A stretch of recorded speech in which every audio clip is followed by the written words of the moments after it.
O espinho na carne de Paulo. O que seria esse espinho que tanto incomodava o apóstolo Paulo? Bom, eu quero te dar aqui 4 posições de teólogos que falam sobre o espinho na carne de Paulo. E eu vou falar aquilo que eu penso que seria de fato o espinho na carne de Paulo. E aí você vai tirar suas próprias conclusões e vai colocar aqui aquilo que você pensa que seria esse espinho, tá bom? O texto está lá em 2 Coríntios, capítulo de número 12, que o apóstolo Paulo, ele diz que foi-lhe dado, foi imposto a ele um espinho na sua carne.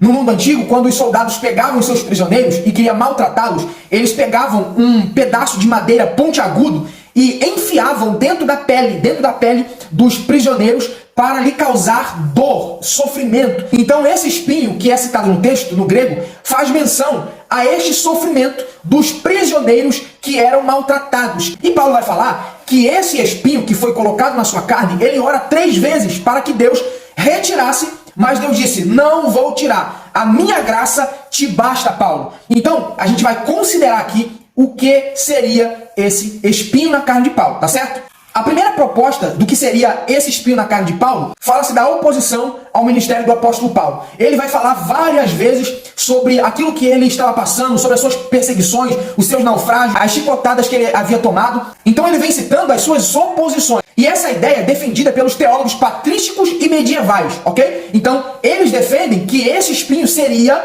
a perseguição contra o ministério do apóstolo Paulo. Porém, eu não acredito que seja isso. Por quê? Porque não faz sentido o apóstolo Paulo orar a Deus pedindo para que Deus retirasse as perseguições. Sendo que as perseguições de Paulo, ele mesmo fala que era como se fosse um combustível para que ele não parasse.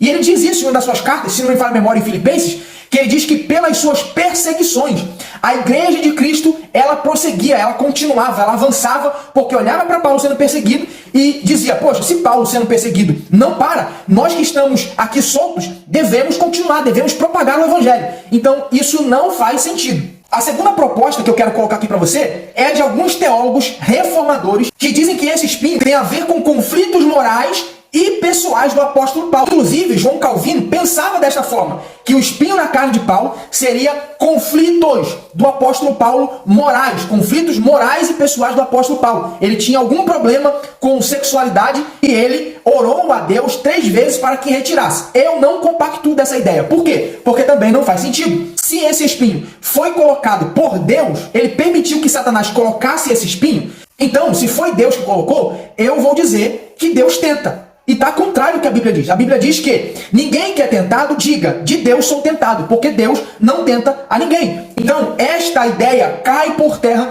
porque a Bíblia, ela nos afirma que Deus não tenta ninguém. E sem contar que Deus também não tira esse espinho para manter o apóstolo Paulo humilde. O que não faz sentido é que, se isso fosse verdade, como ficaria então dizer que Deus colocou esses tipos de desejos sexuais no apóstolo Paulo para mantê-lo humilde? Isso não faz sentido. Então, esta teoria cai por terra. O terceiro propósito que alguns teólogos colocam que seja esse espinho é crise de epilepsia. Segundo alguns teólogos dizem que Paulo sofria de epilepsia devido à experiência que ele teve no caminho de Damasco. Então isso era uma doença que causava vergonha pública e Paulo orou 3 vezes pedindo para que Deus retirasse isso dele. Agora, a quarta posição e a mais coerente que eu acho é que Paulo sofria de uma doença específica. Que doença era essa?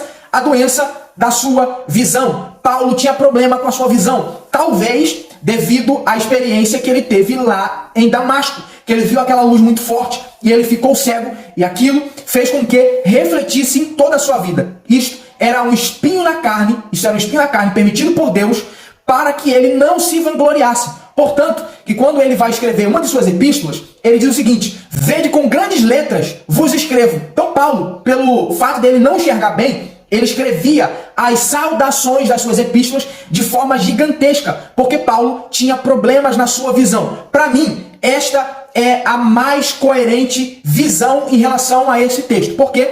Porque a palavra grega, foi-me dado um espinho na carne, fala exatamente de algo no corpo do apóstolo Paulo. Então, essa interpretação de que seja a visão, em relação à visão do apóstolo Paulo, para mim, é o que faz mais sentido e é o que é mais coerente na minha visão. E para você, o que você acha dessas 4 visões abordadas aqui? Para você, qual é a mais coerente? Me diz aí nos comentários que eu quero saber a sua visão também.